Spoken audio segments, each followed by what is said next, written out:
Bien, hoy vamos a explicar el capítulo 2 de este curso de lo esencial de la ciberseguridad, versión 1, dentro de esta materia de la universidad que se llama ciberseguridad, de quinto cuatrimestre de la carrera de infraestructura de redes digitales.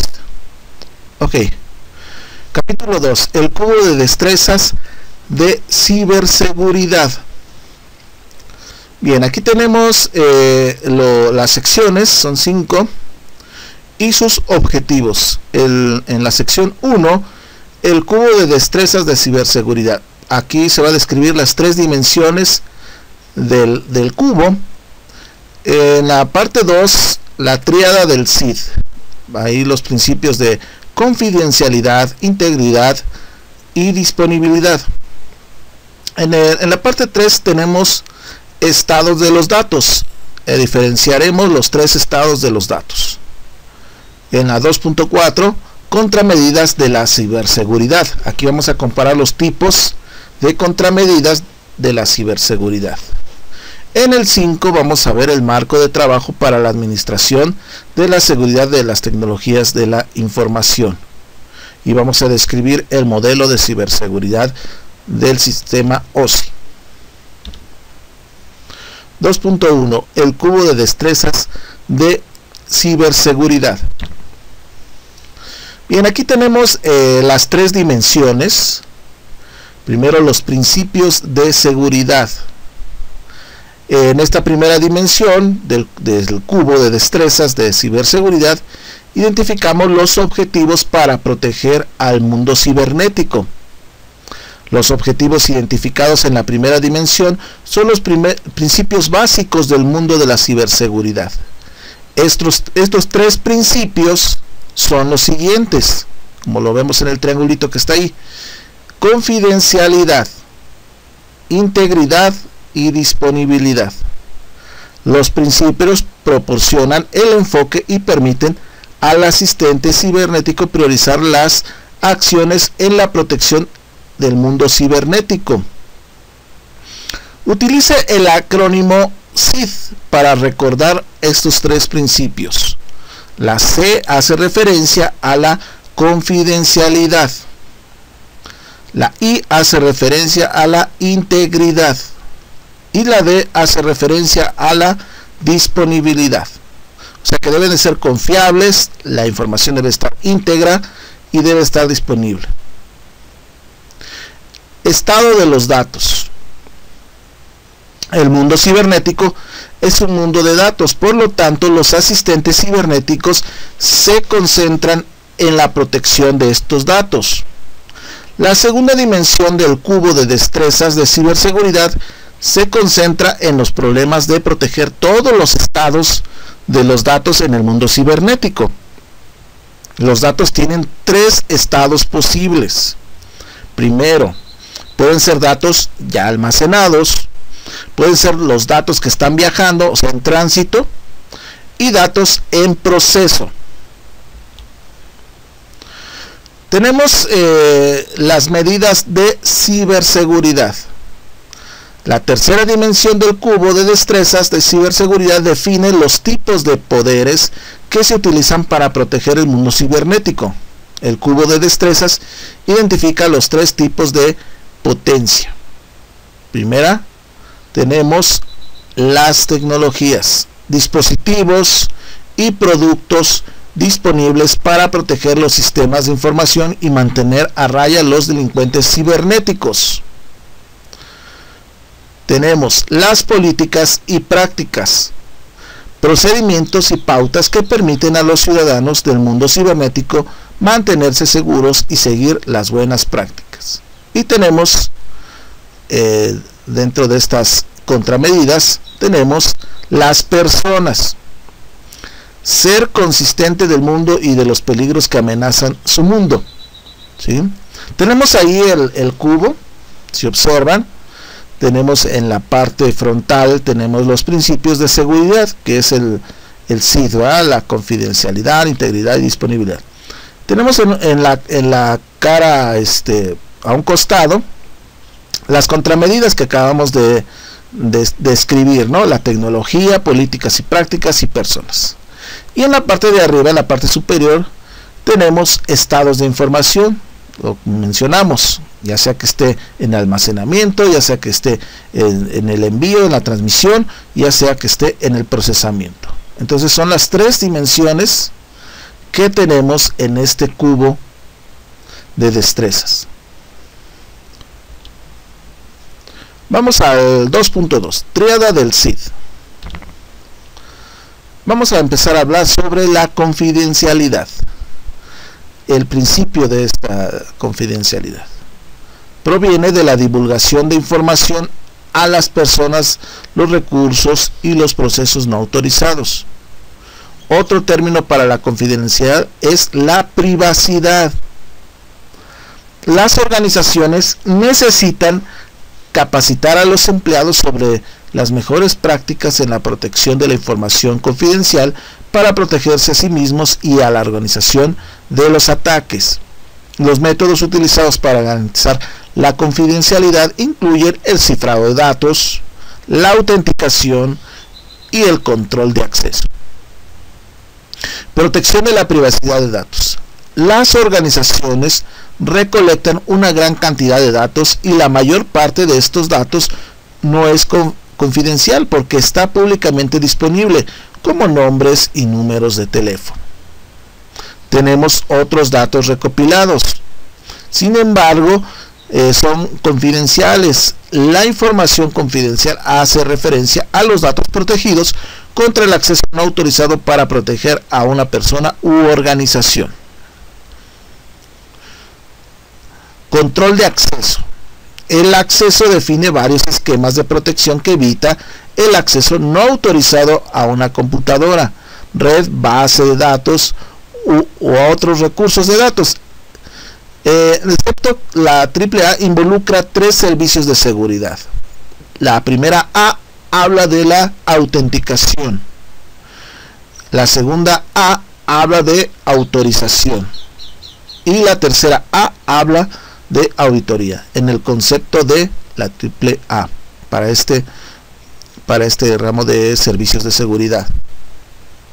Cuando hablamos de la autenticación, es verificar la identidad de un usuario para evitar el acceso no autorizado.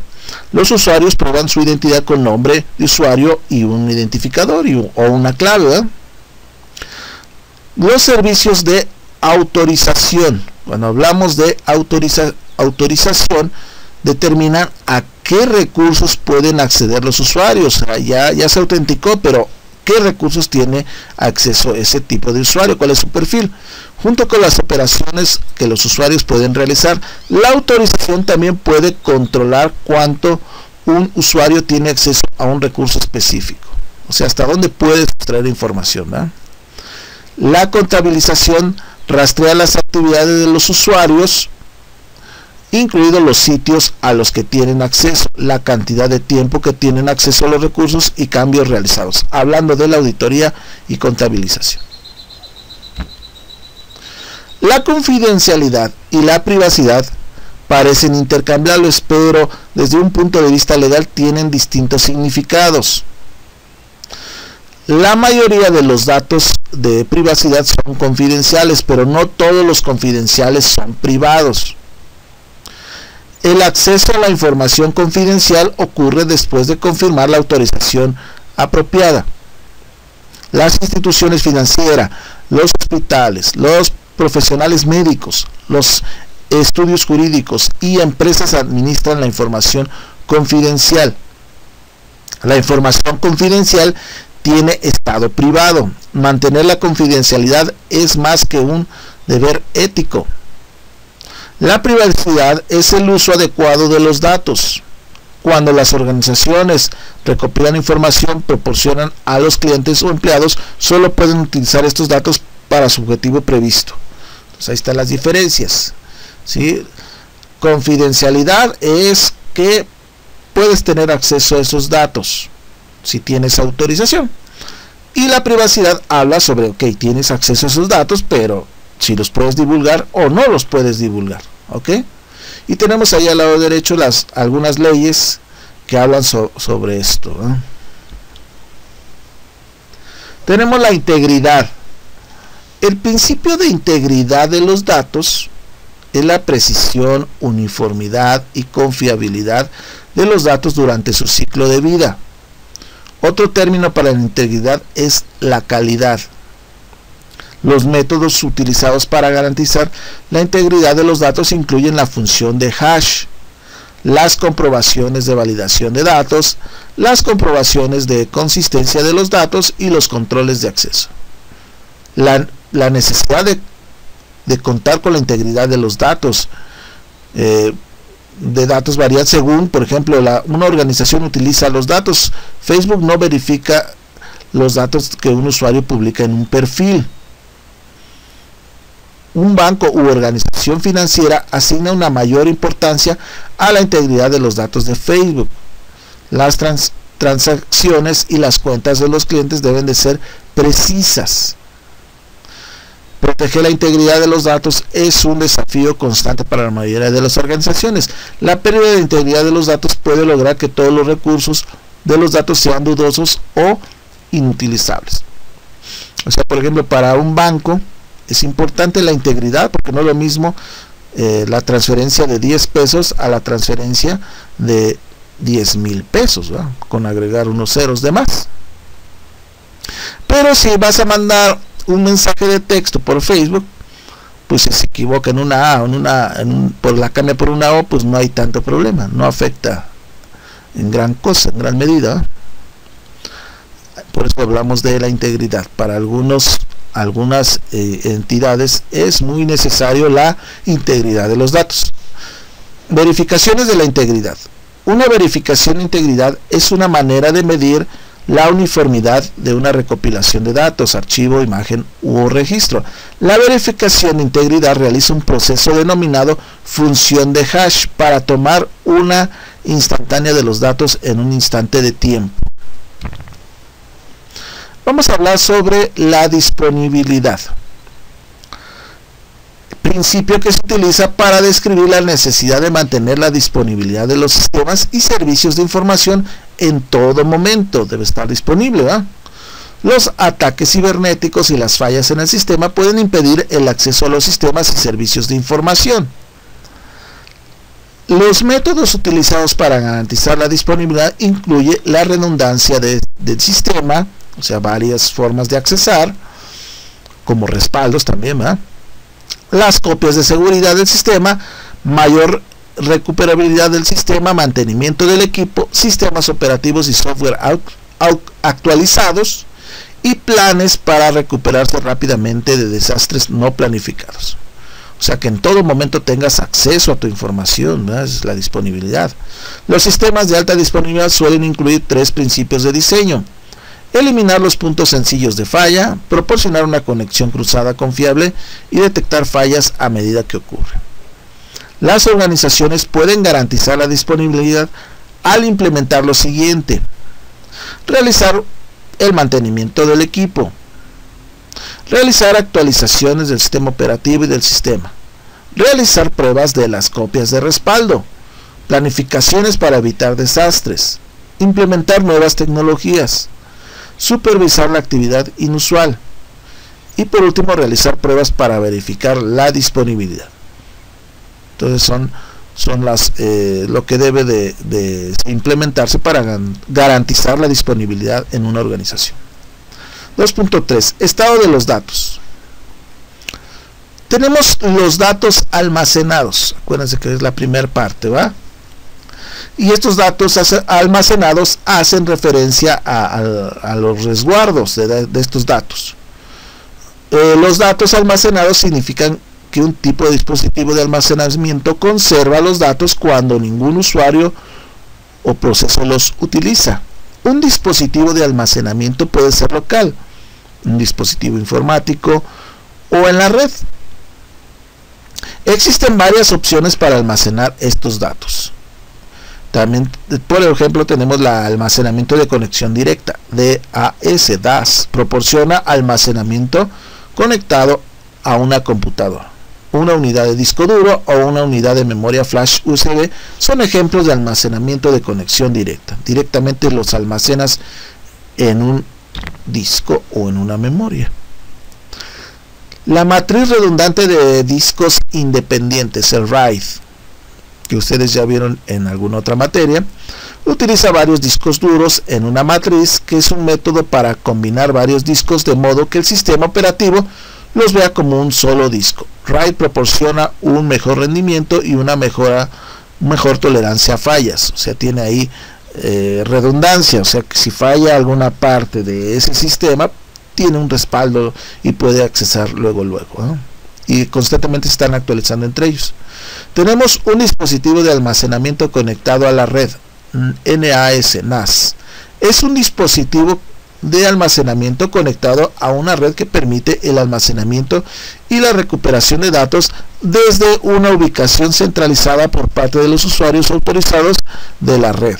Los dispositivos NAS son flexibles y escalables, lo cual significa que los administradores pueden aumentar la capacidad según sea necesario, ¿sí? Entonces aquí necesitamos la red para almacenar. Tenemos la arquitectura de red de área de almacenamiento, SAN. Es un sistema de almacenamiento con base en la red. El sistema SAN se conectan a la red mediante interfaces de alta velocidad que permiten mejor rendimiento y la capacidad para conectarse a varios servidores a un repositorio centralizado de almacenamiento en un disco, en un data center, ¿no? Tenemos almacenados ahí los datos.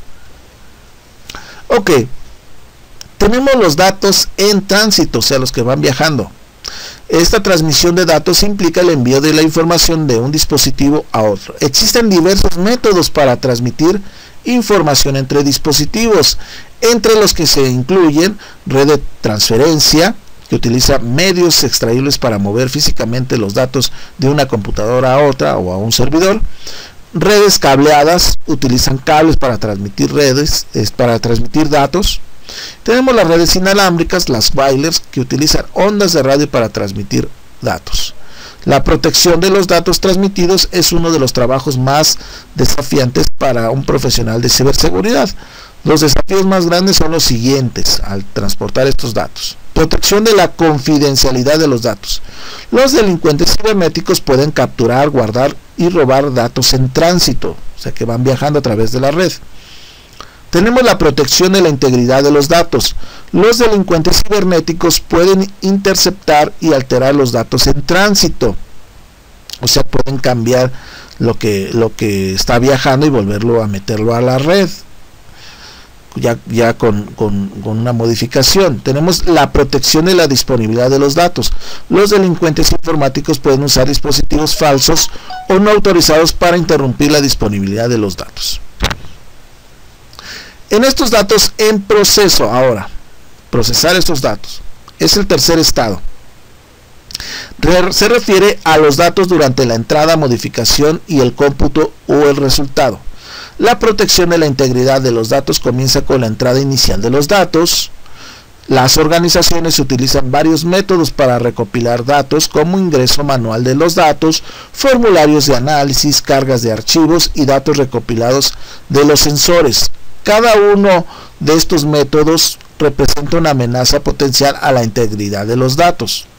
La modificación de los datos se refiere a cualquier cambio de datos originales, como la modificación manual que realizan los usuarios de los datos, procesamiento de programas y cambio de datos.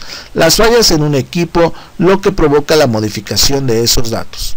Los procesos como la codificación y decodificación, comprensión y descomprensión y cifrado y descifrado son ejemplos de la modificación de esos datos. El código malicioso también provoca daños en los datos, ¿sí? Entonces, cuando los encriptamos, esos datos, pues hay que usar un algoritmo confiable para que no sean primero descifrados y posteriormente se puedan descomprimir en forma correcta.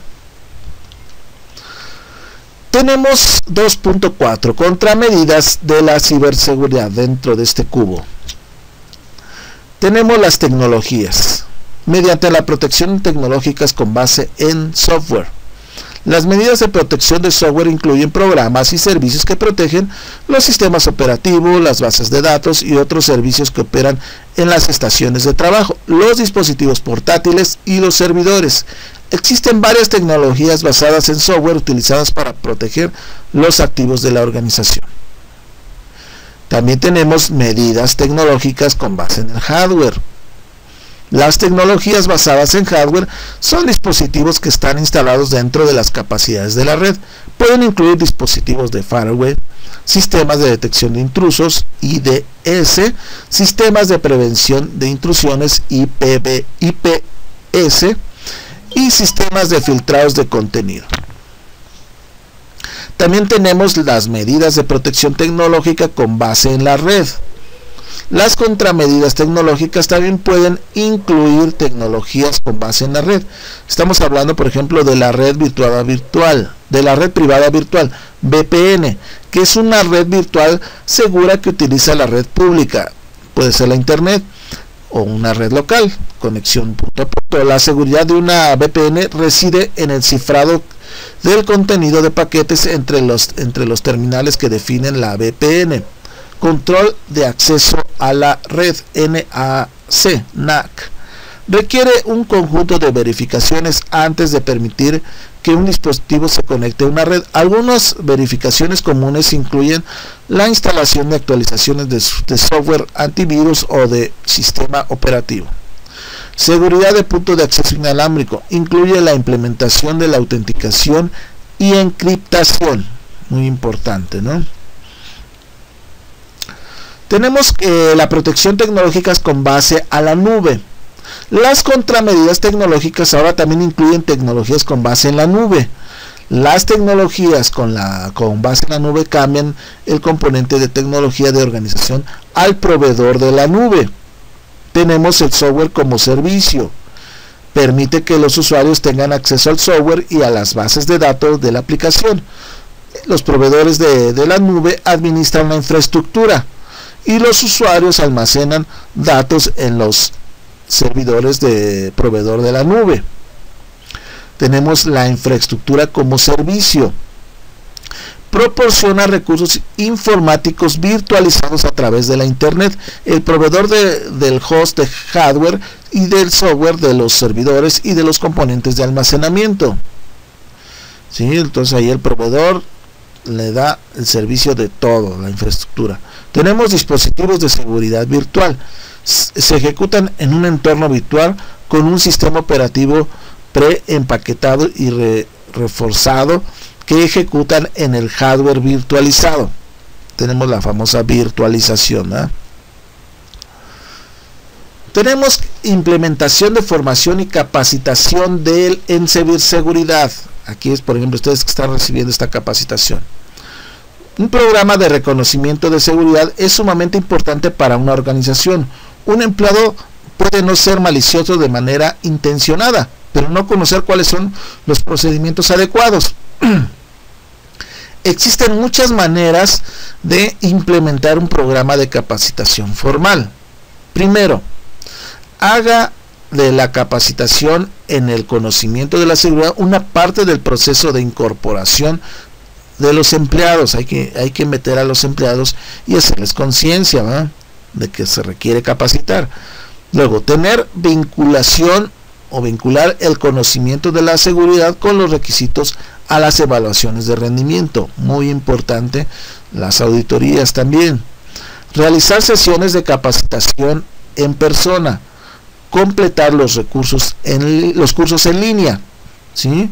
O sea, si vas a entrar a un curso, pues hay que terminarlo. El reconocimiento de la seguridad debe ser un proceso continuo, dado que las nuevas amenazas y técnicas están siempre en el horizonte. O sea, hay que estar actualizados dentro de la ciberseguridad para las nuevas amenazas que están saliendo constantemente. Tenemos políticas y procedimientos de la ciberseguridad. Cuando hablamos de una política de seguridad, es un conjunto de objetivos de seguridad para una empresa que incluyen las reglas de comportamiento de usuarios y administradores y especificar los requisitos del sistema. Estos objetivos, estas reglas y estos requisitos en conjunto garantizan la seguridad de una red, de los datos y de los sistemas informáticos de una organización. Tenemos los estándares que ayudan a un personal de tecnologías de la información a mantener la uniformidad en el funcionamiento de la red. Los estándares proporcionan las tecnologías que los usuarios y los programas específicos necesitan, además de los requisitos o criterios del programa que una organización debe seguir. Tenemos las pautas. Constan de una lista de sugerencias sobre cómo hacer las cosas de manera más eficaz y segura. Son similares a los estándares, pero no son más flexibles y generalmente no son obligatorias. Las pautas definen cómo se desarrollan los estándares y garantizan el cumplimiento de las políticas de seguridad general. Tenemos los documentos de procedimiento. Son más detallados que los estándares y las pautas. Los documentos de procedimiento incluyen detalles de implementación que contienen generalmente instrucciones paso a paso y gráficos. Entonces tenemos ahí políticas y procedimientos. 2.5. Marco de trabajo para la administración de la seguridad en TI. Tenemos el modelo ISO. Los profesionales de seguridad necesitan proteger la información de manera completa en la organización. Esta es una tarea monumental y no es razonable esperar que una persona tenga todo el conocimiento necesario. Entonces la Organización Internacional de Normalización ISO y la Comisión Electrotécnica Internacional IEC desarrollaron un marco de trabajo global para guiar la administración de la seguridad de la información. El modelo de ciberseguridad de ISO es para los profesionales de la ciberseguridad, lo que el modelo de red de OSI es para los ingenieros en redes. Ambos proporcionan un marco para comprender y abordar las tareas complejas. Tenemos el modelo ISO, norma, por ejemplo, la ISO IEC 27000. Es un estándar de seguridad informática publicada en el 2005 y revisada en el 2013. ISO publica los estándares ISO 27000. Si bien los estándares no son obligatorios, la mayoría de los países los utilizan como marco de trabajo de facto para implementar la seguridad informática. Y tenemos ahí el dibujito donde tenemos ese estándar ISO 27000. Luego, esta norma es un marco de trabajo universal, hablando de la 27000, para cada tipo de organización. Para utilizar el marco de trabajo de manera eficaz, una organización debe restringir los dominios, los objetivos de control, los controles que aplican en su entorno y sus operaciones. Los objetivos de control ISO 27001 funcionan como una lista de verificación. El primer paso que una organización toma es para determinar si estos objetivos de control se aplican a la organización. O sea, es un checklist de ver si tienen los objetivos principales, la confidencialidad, integridad y disponibilidad, de acuerdo a los puntos que marca cada sección de esta norma 27002. Tenemos el modelo de ciberseguridad ISO y los estados de los datos. Los diferentes grupos de una organización pueden ser responsables de los datos de cada uno de los distintos estados. Ejemplo, el grupo de seguridad de red es responsable de los datos durante la transmisión, porque son los encargados de los medios y de cómo se transportan los datos en la red, ¿no? Los programadores y las personas encargadas del ingreso de los datos son responsables de los datos durante el procesamiento, o sea, cuando existen métodos de encriptación, de autenticación, de acceso, y está esto en modo de software y de algunos programas, ¿no? Los especialistas en el soporte de hardware y servidor son responsables de datos almacenados. Los controles ISO abordan específicamente los objetivos de seguridad de los datos de cada uno de los tres estados. Entonces ahí los que se encargan del data center en forma física, pues son los encargados y los responsables de esos controles y mantener que estén almacenados esos datos y no sean robados, ¿no? Tenemos el modelo y los mecanismos de protección de ciberseguridad ISO.